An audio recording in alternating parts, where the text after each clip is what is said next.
All right, let's take a look at some of the printing functions inside of ProDemand. So if I want to print what's on this page, if I hit print right off the bat, it's grayed out, means I can't do it. So I actually need to select one of these printers here. After I select the print here, you can see all these sections now have a green line around them. So if I was to then hit print here, I would get all the sections on this page.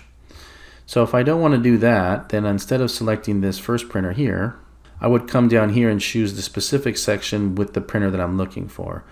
Now if you see the breakdown of repair instructions and then brake pedal sensor, if I choose this one, you can see it's circling in here, just giving me that section. If I was to deselect and choose this one, then I get everything inside that section. So that's a nice tip there.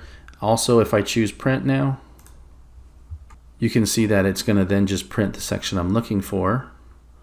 I do have some options over here where I can choose text only, and that graphic that we're just looking at went away.